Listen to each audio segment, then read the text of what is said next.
Et nous revoilà de retour, mesdames et messieurs, pour tout de suite entamer notre partie débat avec Dr Assam Abdel Fattah, professeur d'analyse du discours. Nous sommes ravis de vous avoir avec nous. Alors tout d'abord, on aimerait jeter la lumière sur l'importance même de la 74e session de l'Assemblée générale de l'ONU.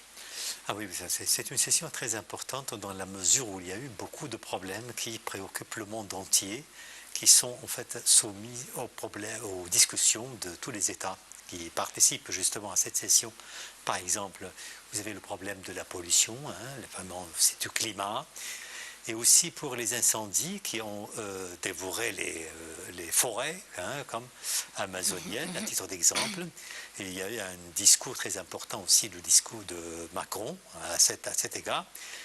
Et sans aussi le problème actuellement entre les pays du Golfe, l'Arabie Saoudite et aussi l'Iran et les Houthis au Yémen. La Libye aussi, ça a été soumis à la discussion de beaucoup de pays, notamment l'Égypte. Vous avez aussi le problème du Soudan et l'Irak, Palestine, bien entendu, c'est un dossier très important, crucial. Tous ces dossiers ont été discutés. À part aussi, il y a d'autres choses, c'est-à-dire que en Israël, on a les élections actuellement qui se déroulent en Israël. Aussi, je pense qu'aussi ont retenu l'attention du monde entier. Bon, il y a énormément de dossiers. Et ça, c'est l'importance peut-être de cette session, la 74e session, du fait qu'il y a eu beaucoup de dossiers qui devaient être soumis à la discussion. Et sans compter, bien entendu, les négociations bilatérales entre un certain nombre de pays, parce que, par exemple, on a vu un sommet tripartite entre l'Égypte, la Jordanie et l'Irak, et puis après des entretiens entre le président américain et le président égyptien, un entretien aussi entre le président égyptien et le premier ministre italien. Donc, il y a beaucoup de dossiers. Et puis, les réunions de la Chambre de commerce américaine, l'Afrique était présente, étant donné que le président, qui assume la présidence de l'Union africaine, était là et a aussi traité beaucoup de questions. Oui, ben justement, on va parler de tous ces points importants, des entretiens qu'a eu le président en marge de la 74e session. Mais restons dans cette session avec l'allocution du président Abdel Fattah al-Sisi, qui était quand même assez représentative. Oui, ce qui peut être, pardon, ce qui doit retenir l'attention aussi des observateurs et des chroniqueurs, c'est quand on veut analyser ce discours, l'accent a été mis sur le danger actuel, le danger dont tout le monde souffre, c'est le danger du terrorisme.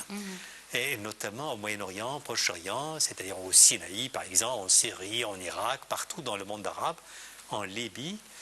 Le président a su très bien discuter de ce problème, a montré justement toutes les circonstances qui entourent ce problème. Et puis l'islam politique même, il a utilisé l'islam politique, l'islamisme, c'est plutôt l'islamisme qui menace le monde entier. Et il y a une chose très importante aussi dans le discours, c'est que la guerre contre le terrorisme en fait ne se manifeste pas sous forme simplement d'attentats terroristes qui sont commis ici et là, mais aussi dans le discours.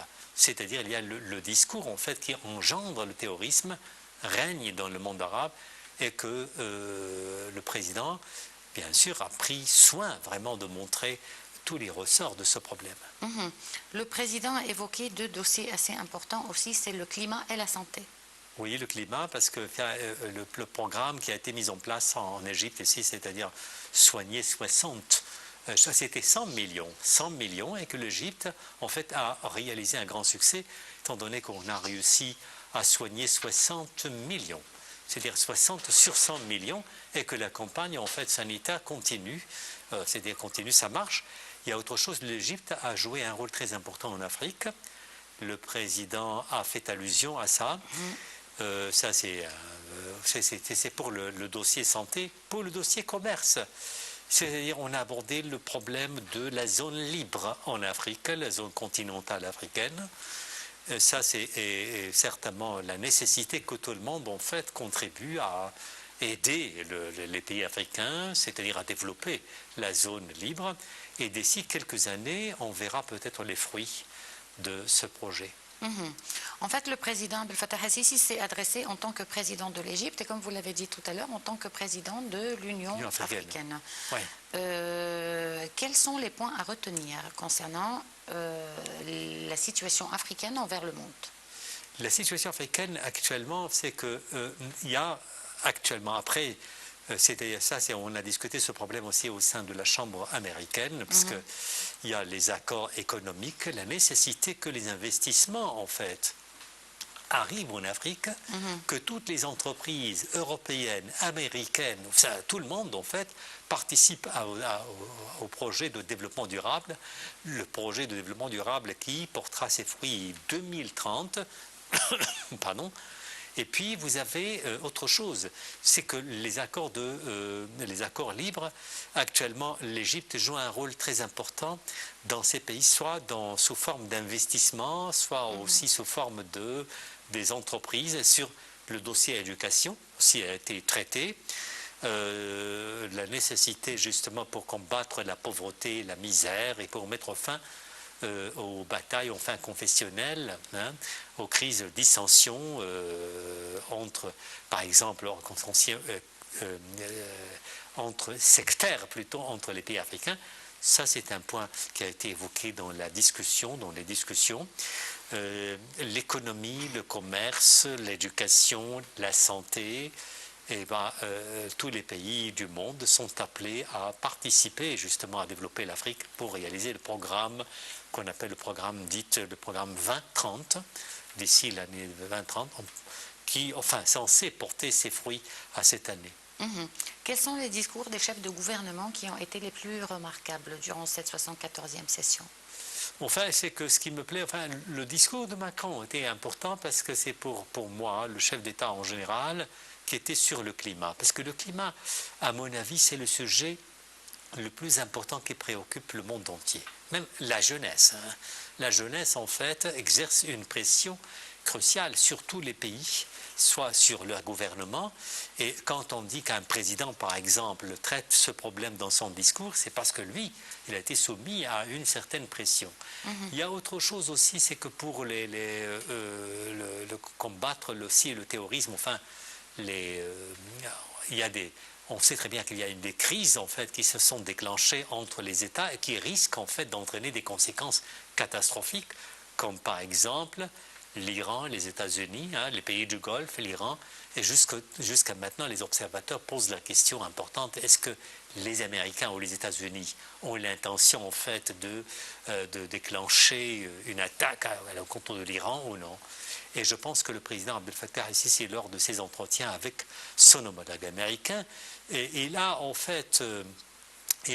rendu hommage à la politique américaine, en la qualifiant de politique sage vis-à-vis de la crise entre les pays du Golfe et l'Iran. Parce que vous savez très bien que c'est une crise qui risque en fait de déclencher même je dirais, troisième guerre mondiale. Bon, si on passe aux entretiens du président en marge de cette session, le président a eu un entretien assez important que vous avez mentionné avec le roi de Jordanie et la représentation de l'Irak. Oui, parce que le dossier le plus important, c'est le dossier préoccupant, c'est le dossier palestinien. Et c'est-à-dire que tout le monde, vous savez qu'il y a des rumeurs qui ont circulé sur ce qu'on appelle le projet américain présenté pour justement le transfert de la capitale, et aussi jusqu'à maintenant ce projet n'a pas été clairement en fait déclaré. C'est pour cela lorsqu'on veut vraiment aborder ce sujet, on doit donc à mon avis, on va faire des inférences qui risquent en fait d'être erronées. Mais ce qui est très important, c'est que ce projet va à l'encontre en fait des résolutions des Nations Unies.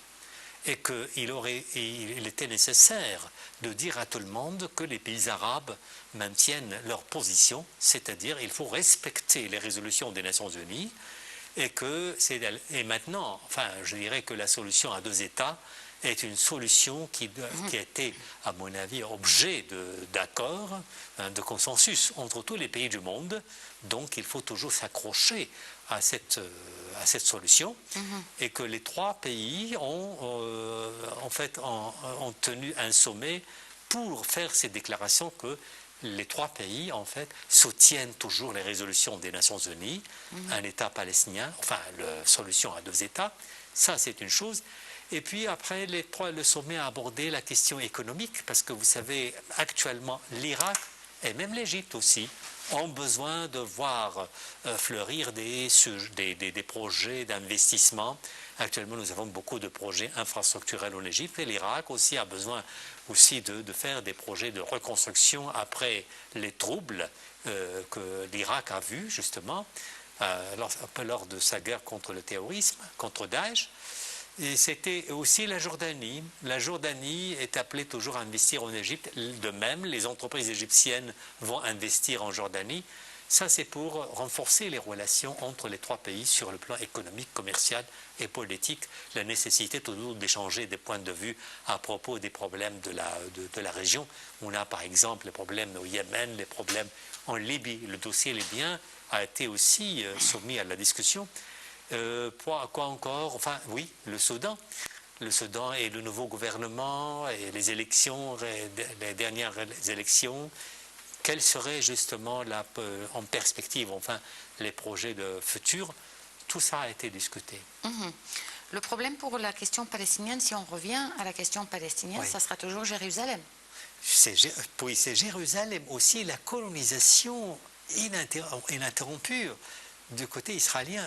Vous savez que je dirais que l'entêtement, l'obstination du gouvernement israélien, à tel point que Mahmoud Abbas même a dit lors de son entretien avec le président égyptien, avec d'autres présidents, il a dit que nous sommes malheureusement, je suis désolé, nous n'allons pas discuter, nous n'allons pas mener d'autres négociations avec le gouvernement israélien si Israël en fait continue à coloniser, si les colonies ne cessent de proliférer et que les États-Unis justement actuellement tournent le dos complètement à la voie palestinienne, c'est-à-dire que les États-Unis ont toujours un projet en tête, c'est quoi? C'est de soutenir Israël, et la solution à deux États commence actuellement. Ça, c'est tout le monde à s'ébranler, ça tout le monde peut le remarquer. Bon, ce sujet qui a été abordé entre ces trois dirigeants, est-ce qu'il a été abordé lors de cette 74e session avec les dirigeants du monde? Oui, c'est-à-dire que ce sont des sujets qui sont toujours discutés, mais on profite généralement de la session de l'Assemblée générale des Nations Unies parce que c'est un moment important pour l'échange de vues et pour expliquer beaucoup de choses. C'est-à-dire s'il y a des troubles, là, par exemple, dans tel ou tel pays, là vraiment c'est le moment propice pour que le représentant de ce pays-là donne des explications de ce qui se passe. Oui, mais est-ce que c'est juste pour échanger ou bien c'est pour prendre des décisions aussi? Enfin, les décisions toujours sont prises à la fin de la session. C'est-à-dire que les décisions qui seront prises sont des décisions relatives justement à la session. Mais en ce qui concerne peut-être tout ce qu'on peut faire lors des entretiens, par exemple bilatéraux ou bien en marge de la session, c'est que les pays se mettent d'accord pour de futures rencontres, adopter une politique. Et ça ouvre la porte à davantage de rencontres et d'entretiens. Et c'est ça. Bon, pour revenir aux entretiens du président Abdel Fattah al-Sisi, il a également eu un entretien important avec le président américain Donald Trump. Oui, ça c'est l'entretien le plus important parce que Donald Trump a rendu hommage aussi à la politique égyptienne et aussi à la position de l'Égypte. Il considère toujours l'Égypte comme c'est la citadelle qui jusqu'à maintenant en fait tient tête au terrorisme, qui a toujours un projet en tête, c'est d'aller jusqu'au bout pour combattre le terrorisme sur tous les plans. C'est pas seulement le plan militaire, parce qu'actuellement on voit l'armée égyptienne en fait fait preuve de bravoure et de courage dans sa guerre contre le terrorisme. Il a réalisé beaucoup d'exploits, ça on le voit au Sinaï. Et il y a autre chose aussi, c'est la détermination de l'Égypte à combattre le terrorisme dans le discours. Et c'est-à-dire le discours, c'est très important. À mon avis, c'est une guerre beaucoup plus importante. Parce que si vous avez toujours l'origine du terrorisme. Et que vous combattez, oui, des troupes, enfin des factions terroristes, mais les raisons du terrorisme sont toujours là. Il faut quand même commencer à les éliminer, à les éradiquer. Bien sûr. Et l'une de ces raisons essentielles, c'est la pauvreté aussi. Oui, la pauvreté est toujours liée au projet économique. Et que le président américain a rendu hommage en fait au projet économique, mais on a l'Égypte, aussi le président a appelé les Américains, l'administration américaine, et surtout lors des rencontres de la réunion de la Chambre de commerce américaine, parce que là où vous pouvez trouver tous les hommes d'affaires, les investisseurs, il a fait appel à ces investisseurs à venir investir en Égypte, à profiter de cette opportunité rare en fait pour exposer leur point de vue, pour voir sur le terrain les projets et pour y participer. En fait, quel est l'état actuel des relations bilatérales entre l'Égypte et les États-Unis? Ah ben, c'est-à-dire que actuellement, je dirais qu'il y a un mariage, c'était un mariage, c'est-à-dire qu'il y a d'abord un consensus sur tous les plans, sur tous les points. C'est peut-être le seul dossier qui a besoin peut-être d'être traité et rediscuté et pour rapprocher les points de vue, c'est le dossier palestinien. Ça, c'est la forme de discorde entre beaucoup de pays. Et le dossier américain, le dossier peut-être iranien aussi a été discuté. Enfin, l'Égypte a exprimé ses points de vue sur ce dossier.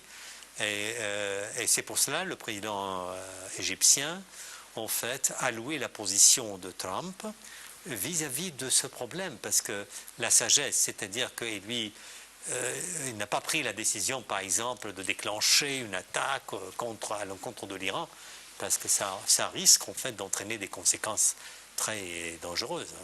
Oui, mais en tout cas, le président Trump, il adopte une attitude quand même assez hostile à l'Iran.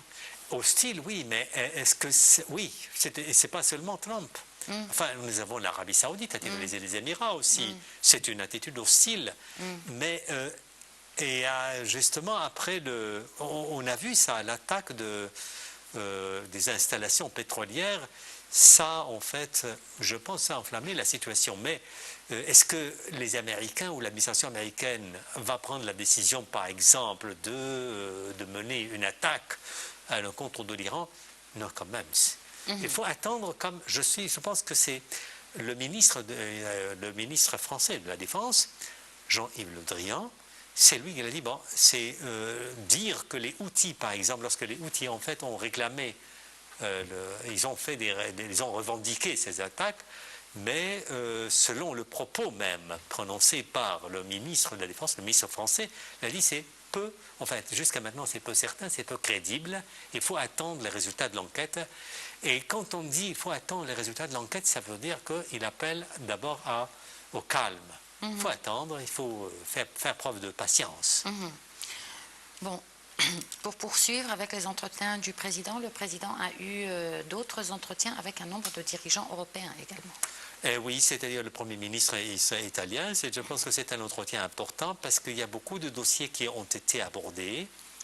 D'abord, le terrorisme, c'est-à-dire que c'est un dossier qui était toujours le dossier principal. Et le plus important, c'est le dossier économique parce que l'Italie est appelée aussi à investir en Égypte. Il y a actuellement des relations économiques très, très renforcées en fait entre l'Italie et l'Égypte. Et nous avons, à titre d'exemple, pour les champs de gaz, les champs de gaz en fait naturels, c'est que une entreprise italienne travaille sur ce projet. Actuellement, il y a aussi d'autres projets. Je pense qu'il y a des projets qui sont relatifs à l'éducation. Oui, à l'enseignement technique. L'enseignement technique, oui. L'Italie participe très activement et que l'Italie est appelée aussi à participer davantage, de manière plus efficace aussi dans d'autres projets, notamment autour du canal de Suez. Également, le président a eu des entretiens importants avec la Norvège, la Sierra Leone. Oui, je pense que c'était sur le dossier de santé qui a été abordé, parce qu'eux, ils ont quand même, je pense, Norvège a des projets très intéressants sur le plan de la santé. Et je ne sais pas, c'est-à-dire qu'il y a peut-être un autre problème, je ne suis pas tout à fait sûr, mais Norvège a fait, en ce qui concerne je sais pas, l'éducation, je pense, l'enseignement de l'éducation, parce que Norvège, quand même, a une très bonne place sur la liste des pays qui ont réalisé d'énormes succès sur le plan de l'éducation. La Sierra Leone, c'était surtout sur le plan militaire. Oui, absolument, oui. Je n'ai pas de détails, oui. Bon, pour conclure, la 74e session quand même des Nations Unies, et on observe que les conflits augmentent dans le monde. Quelle est votre explication pour cela? Bien, il y a énormément de raisons. C'est-à-dire que parce que les conflits, en fait, qu'on voit éclater maintenant, je ne peux pas dire éclater parce que ils ont éclaté depuis très longtemps, mais peut-être la situation dégénère, se dégrade. Pourquoi? Parce que ce sont des dossiers qui restent toujours ouverts. On n'a pas trouvé de solution satisfaisante pour les parties belligérantes. À titre d'exemple, le dossier palestinien, ça remonte à combien d'années jusqu'à maintenant? Justement. Parce que jusqu'à maintenant, on n'a pas trouvé... il y a une partie toujours qui ne respecte pas les résolutions des Nations Unies. Oui. Ça, c'est Israël, ça, on le sait. Et que cette partie-là est toujours soutenue par une superpuissance. Ça, c'est une question, ça, c'est la raison pour laquelle, en fait, ce dossier, jusqu'à maintenant, reste ouvert. Et ça peut entraîner d'autres conséquences qui se répercutent sur d'autres pays. Vous avez, par exemple, le problème au Yémen. Le problème au Yémen, on a vu actuellement, c'est que le problème des Houthis, ce problème aurait pu être réglé, à mon avis, au début. C'est-à-dire qu'avec une démocratie, avec par exemple les négociations entre les parties belligérantes, mais par exemple, lorsqu'il y a, à titre d'exemple, une persistance ou bien l'obstination de telle ou telle partie pourrait justement aboutir à un blocage. Et c'est pour cela les conflits subsistent, continuent actuellement. Alors, on ne peut pas dire que les conflits ont, par exemple, date d'hier. Non, absolument pas. Bien sûr. Mais c'est parce que les parties belligérantes, en fait, n'acceptent pas de faire des concessions. Et une situation inconfortable qui s'aggrave de plus en plus avec les années. Il faut faire des concessions. Il faut faire continuer les négociations. Mais pour ces questions qui restent ouvertes pendant des années, pourquoi, par exemple, on n'adopte pas une résolution pour leur trouver des solutions, ne serait-ce que par vote, par exemple, par le vote de la majorité, par exemple, concernant une telle question internationale? C'est parce que le droit international, en fait, ne jouit pas du même statut de droit interne. C'est-à-dire que nous ne sommes pas, en fait, en face des personnes, des individus, nous sommes en face des personnes morales, ça veut dire les États, bien sûr, et que ça, c'est la nature du droit international. Il peut y avoir beaucoup de lois, beaucoup de conventions, mais qui ne sont pas respectées. Et qu'il y a certainement les facteurs économiques interviennent. Ça, parfois, les facteurs économiques jouent un rôle important dans la non-application, par exemple, des lois. Parfois, c'était pour des intérêts, par exemple, un intérêt, je dirais, personnel de tel ou tel État. Il arrive parfois qu'un État ferme les yeux sur le conflit, ne veut pas justement protester parce qu'elle a des intérêts économiques. C'est ça le problème. Mais le droit international est toujours modifiable. Et modifiable. Par ses auteurs. Oui, modifiable, mais aussi, malheureusement, l'intérêt économique l'emporte. Enfin, je dirais l'intérêt individuel. Plutôt. Ça l'a toujours emporté. Oui. Je vous remercie beaucoup d'avoir répondu à notre invitation ce soir. Prie. Je vous remercie aussi de nous avoir suivis. On se retrouve donc demain à la même heure avec une nouvelle édition de Direct et un nouveau collègue.